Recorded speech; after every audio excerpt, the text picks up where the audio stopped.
ታሪኩ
እኔ ሴት ነኝ ጦርነት አልወድም ነገር ግን ሀገሬን እንዲያለ ክብር የሚነካ ዘለፋ ከምትሸከም ጦርነቱን እመርጣለሁ እግሩን ለጠጠር ደረቱን ለጦር ሰጥቶ ደሙን ለሀገሩ ፍቅር አፍስሶ እሱ ወድቆ ሀገሩን የሚያቆም ህዝብ እዚህ የለም ለሀገሩ መሞት ለሀበሻ ጌጡ ነው ባሻ ጊዜ ተመለስ ተሰናርተን እንጠብቃለን ያንተን ወንድነትና የጣይቱን ሴትነትም ያን ጊዜ እናየዋለን ሂድ መንገዱን ጨርቅ ያርግልህ አጼ ሚኒሊክ ሀገሬን አሳልፌ ለባዕድ አልሰጥም በማለት ክተት ሰራዊት ምታ ነጋሪት በማለት ሲያውጁ ከሰሜን እስከ ደቡብ ከምስራቅ እስከ ምዕራብ ያለው ህዝብ በአንድነት መነሳቱ የኢትዮጵያን ብሔራዊ ማንነት ምን ያህል የጸና እንደነበረም ያሳያል በ1888 ዓመተ ምህረት መስከረም ወር ላይ ዳግም አጼ ሚኒሊክ ጣሊያንን ለወረራ መዘጋጀቱን ተከትሎ ያስተላለፉት የክተት አዋጅም ዘመን የማይሽረው ሆኖ ሰፍሯል እንዲህም በሚል እግዚአብሔር በቸርነቱ እስካሁን ጠላት አጥፍቶ ሀገር አስፍቶ አኖረኝ እኔም እስካሁን በእግዚአብሔር ቸርነት ገዛው ከእንግዲህ በሞትም ሞት የሁሉም ነውና ስለኔ ሞት አላዝንም ደሞም እግዚአብሔር አሳፍሮኝ አያውቅም ወደፊትም ያሳፍረኛል ብዬ አልጠረጥርም አሁንም ሀገር የሚያጠፋ ሃይማኖትን የሚለውጥ በፊት እግዚአብሔር የወሰነልንን ባህር አልፎ መጥቷል እኔም የሀገሬን ከብት ማለቅ የሰውንም መድከም አይቼ እስካሁን ዝም ብለው ደሞ እያለፈ እንደ ፍልፈል መሬት ይቆፍር ጀመር አሁን ግን በእግዚአብሔር ረዳትነት ሀገሬን አሳልፌ አልሰጠውም ያገሬ ሰው ካሁን ቀደም የበደልኩ አይመስለኝም አንተም እስካሁን አላስቀየምከኝም ጉልበት ያለህ በጉልበት እርዳኝ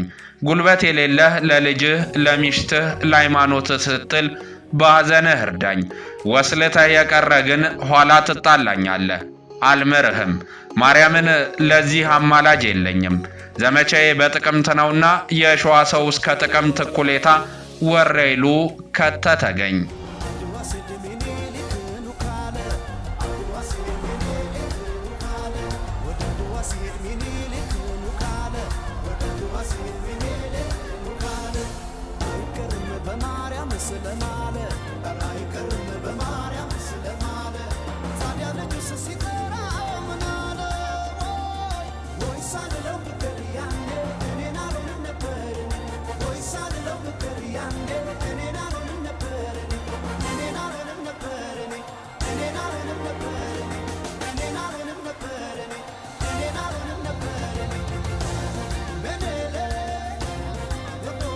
እቴጌ ጣይቱ በዲፕሎማሲው ረገድ ለጣሊያኑ ተወካይ አቋማቸውን ግልጽ በማድረግ ያሳዩት ጽናት ለንጉስ ሚኒሊክና ለኢትዮጵያ ትልቅ የሞራል ስንቅ ሆኗል በተግባርም በጦርነት ወቅት የመቀሌን ምሽግ የውሃ ምንጭ በማስከበብ ጣሊያኖች ተጠምተው እጃቸውን እንዲሰጡ ያደረጉበት ብላት የጦርነቱን አቅጣጫ የቀየረ ስትራቴጂም ነበር አጤ ሚኒሊክ ደግሞ በበኩላቸው ታላቅ የጦር መሪ ብቻ ሳይሆኑ የተበታተነውን የኢትዮጵያ ጦር በአንድ ማዕከል ያስተባበሩና ዘመናዊ መሳሪያዎችን በማከማቸት ረገድ የረቀቀ አርቆ አሳቢነት የነበራቸው መሪ ነበሩ።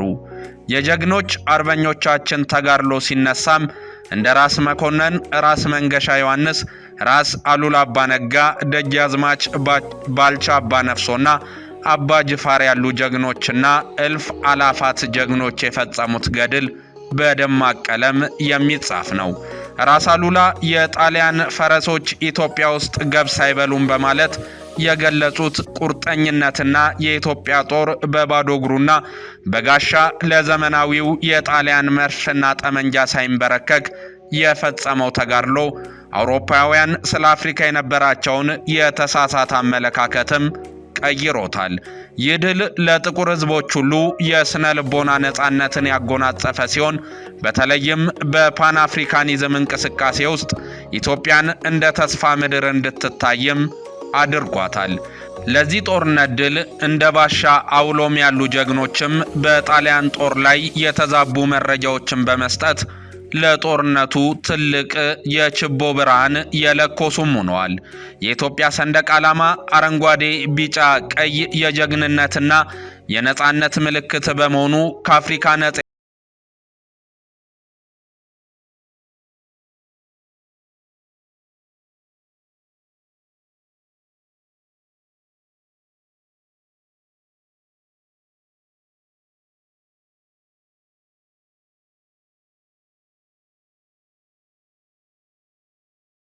ሀገርን ማሸነፍ ትችላለች የሚል ትልቅ የፖለቲካና የመንፈስ ንቅናቄን ፈጥሮላቸዋል። በዲፕሎማሲው በኩልም ከአድዋ ድል በኋላ እንግሊዝ፣ ፈረንሳይ፣ ራሷ ጣሊያንና ሩሲያን የመሳሰሉ ታላላቅ አገራት አዲስ አበባ ውስጥ ኤምባሲዎቻቸውን እንዲከፍቱና ኢትዮጵያን እንደ እኩልና ነፃ ሉዓላዊት ሀገር እንዲቀበሏት አስገድዷል።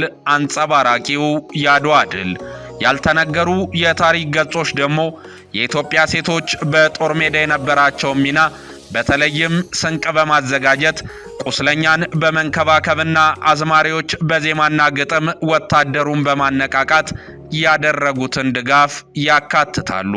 ዶናልድ ሌቪን ግሬተር ኢትዮጵያ በተሰኘው መጽሐፋቸው አድዋ ለኢትዮጵያ ብሔረሰቦች ውህደትና ለአንድነታቸው ዋነኛ ማሰሪያ እንደሆነም ይገልጻሉ።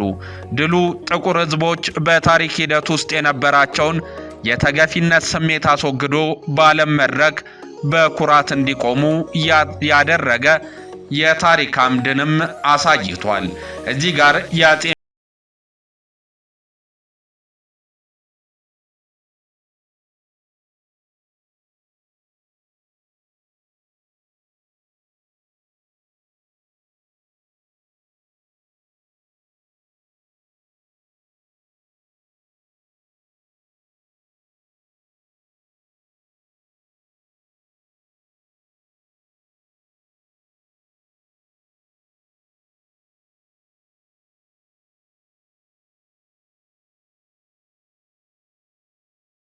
ጦር እየመሩ አብረው ዘምተዋል። ይህ በዓለም ታሪክ አንዲት ንግሥት ጦር ሜዳ ድረስ ዘምታ ስትዋጋ የታየበት ብርቅዬ ክስተትም ነው። ከአድዋ ጦርነት በፊት የመቀሌው ከበባ ትልቅ ትምህርትም የሰጠ ነበረ። የጣሊያን ጦር በመቀሌ ምሽግ ሰርቶ ተቀመጠ። የኢትዮጵያ ጀግኖች ምሽጉን ለመስበር ቢሞክሩም በመድፍ ድብደባ ምክንያት ተቸገሩ። በዚህም ጊዜ ነበር የእቴጌ ጣይቱ ወታደራዊ ስልት ስራ ላይ የዋለው። ጦራቸውን ምንጩን እንዲቆጣጠርም አደረጉ። ጣሊያኖች በጥም ተቃጠሉ፣ የሚጠጡት ውሃም አጡ። በመጨረሻም እጃቸውን ሰጡ። ይህ ስልት በጥይት ሳይሆን በብልሃት ማሸነፍ የሚለውን የኢትዮጵያውያንን ታላቅ ጥበብም አሳየ። የካቲት 23 ቀን ንጋት 11 ሰዓት አንስቶም ጦርነቱ ተቀጣጠለ። በጄኔራል ባራቴሪ የሚመራው የጣሊያን ጦር በሶስት አቅጣጫ መጣ። ነገር ግን የኢትዮጵያ አርበኞች እንደ ንብ ወረሩባቸው። ደጃዝማች ባልቻ አባ ነፍሶ፣ ፊታውራሪ ገበየው ገቦ፣ ራስ አሉላ እንግዳ፣ ሉል ራስ መኮንን ወልደ ሚካኤል፣ ራስ አባተ ቧያለው፣ ንጉሱና ሌሎችም በርካታ ጀግኖች ኢትዮጵያውያንን በመድፍ ተኩስና ባላቸው መሳሪያዎች ጣሊያኖችን ሲቆሏቸው እቴጌ ጣይቱ ደግሞ ወደ ኋላም ያፈገፍገውን ወታደር በርታ እያሉ ሞራል ይሰጡ ነበረ። በወቅቱ የነበረው የጣሊያን ወራሪ ሰራዊት ከቆዳ ቀለሙ በተጨማሪ አለም በሚሉት ስልጣኔያቸው ስለሚመኩ አልሰለጠነም በሚሉት በእስያና ደቡብ አሜሪካ ይልቁንም ከመልክ መጥቆር ጋር በስልጣኔ በጣም ወደ ኋላ ቀር ነው በሚሉት አፍሪካ ላይ ከጥላቻ ጋር የተደባለቀ ንቀት መኖሩ በወቅቱ በነበሩ ጽሑፎች ላይ ይነበቡ ነበር።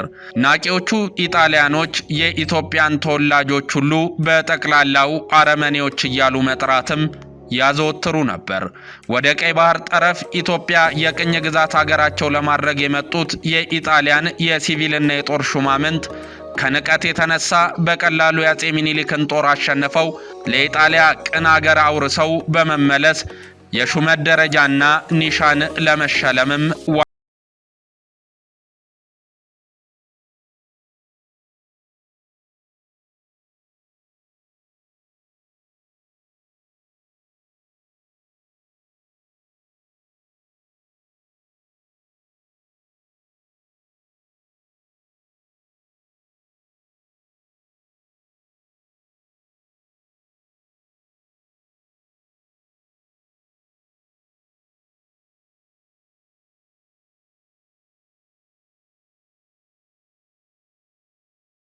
ጦር ላይ ድል አድራጊነት እቀናጃለሁ ብሎም ደንፍቶ ነበረ። ከዚህ ጋር አያይዞ ከኢትዮጵያ ጦር አንጻር የኢጣሊያ ተዋጊ ጦር በፖለቲካዊ መብሰሉን በወታደራዊ ስነ ስርዓት የሰለጠነ መሆኑን በመገምገም ለድል አድራጊነቱ አልተጠራጠረም ነበር። ሌላው ጄኔራል ማቴዎ አልቤርቶኒ የሚባለው ባዳ ጦርነት ዋዜማ አጠገቡ ያሉት ደጃዝማች ፋንታ የሚባሉት የባንዳ ሹም በዚህ ጦርነት ጥንቃቄ ማድረግ እንደሚገባ ቢመክሩት ሀበሾች ገና ሲያዩን ነው የሚሸሹት ሲል መለሰላቸው። የእርሶም ጓደኛ ሴኔራል ኤርሞንዶኒ ጁዜፔ ጄኔራል ባራቴሪ በመጨረሻ በቶሎ ጦርነቱን ላለመጀመር የሚደረገውን ጥንቃቄ በመንቀፍ ምክንያት እያበዛ ነገ ከነገ ወዲያ እያለ ጊዜ በማራዘሙ እየተበሳጨ አሁን ጠላት ልቡ እስኪጠፋ እያደኑ ማባረር ነው ያለው አንጀሎ ደልባካ መዝግቦት ይገኛል። ከነዚህ በበለጠ ደግሞ የነዚህ ጄኔራሎች ጓደኛ ጄኔራል ቪቶሪዮ አማኑኤል ዳቦርሜዳ ባንድ ወገን ከአፄ ሚኒሊክ ሰፈር በዘዴ አታሎ የጣሊያን ጦር ከምሽጉ ለማስወጣት የተነዛውን ሐሰተኛ ወሬ በመተማመን ወዲያም እንደ ጓደኞቹ ጄኔራሎች የኢትዮጵያን ጦር በመናቅ የኢትዮጵያን ወታደር አደረጃጀት በቀላሉ አፍርሶ የአላጊያውያንና የመቀሌውን የውርደት ብድር ለመመለስና በክብርና በድል አድራጊነት ወደ አገሩ ለመመለስ እርግጠኛ እንደነበረ ከአድዋ ጦርነት ከቀናት በፊት ወደ ኢጣሊያ ለባለቤቱ በጻፈው ደብዳቤ ማስረዳቱም ይጠቀሳል። የጦርነቱ ዕለትም ከሰዓታት ውጊያ በኋላ ከኢትዮጵያ የወገን ጦር በተሻለ መልኩ ዘመናዊ ትጥቅና ስንቅ እስከ አፍንጫው የታጠቀው የጣሊያን ጦር ፍርክስክሱ ወጣ። ጄኔራሎቻቸው ድል ተነሱ።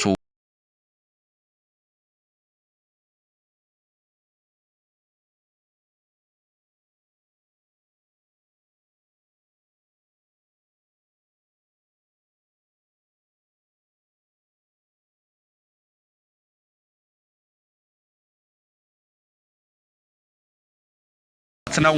አድዋ ማለት ለሀገር ክብር መስዋዕት ነው። የጀግኖች አባቶቻችንና እናቶቻችን አጥንት የተከሰከሰበት አድዋ ለዘላለም የነጻነት ፋና ሆኖም ያበራል።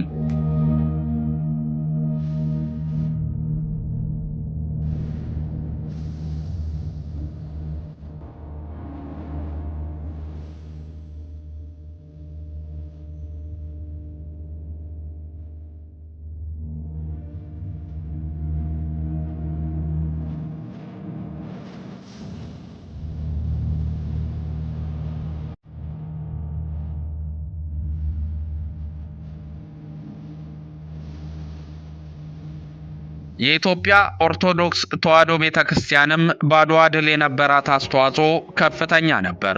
ሁሉም የጦር ልዑላን የቃል ኪዳን ታቦታቸውን ይዘው ወደ አድዋ ተሟል። ራስ መኮንን የቁልቢ ገብርኤልን ታቦት ይዘው ወደ አድዋ ተጉዟል። ፊታውራሪ ሀብተ ጊዮርጊስ ዲነግዲ ወንጪ ውስጥ ያለችውን አዘር ማርያምን፣ አዲስ አበባ ያለውን አራዳ መናገሻ ጊዮርጊስ ይዘው ወረኢሉ ደርሰው ወደ አድዋ ተጉዟል። ላብነት ያህል እነዚህን ጠቀስን እንጂ ክርስቲያኖቹ ልዑላንና የጦር መሪዎች ሁሉ ታቦት ይዘው ዘምተዋል። በየአድባራቱ የነበሩ ካህናት እጃቸውን ወደ ሰማይ ዘርግተው ይህንን የቃል ኪዳን ቀን የቅዱስ ጊዮርጊስ ፍቃድ እንዲሆን የሚኒሊክ መታሰቢያም እንዲሆን ፈጣሪን ተማጽነዋል። በዘመኑ የነበሩ የአራዳ ጊዮርጊስ ማለትም የገነተ ጽጌ ጊዮርጊስ ሊቅ አዲስ አበባ ላይ ሆነው በመንፈስ አድዋ ድረስ ተጉዘው የጦርነቱ ድል ስለተገለጠላቸው መወድሰ ቅኔ ተቀኝቷል። የቅኔው መጨረሻ ቤትም በጠዋት የሮሚያ ኢጣሊያን ጥፋት የሆነውን የሰርክ መስዋዕትነት አቅርቧልና ሲሉ የተገለጠላቸውን ሚስጥር ተናግረዋል።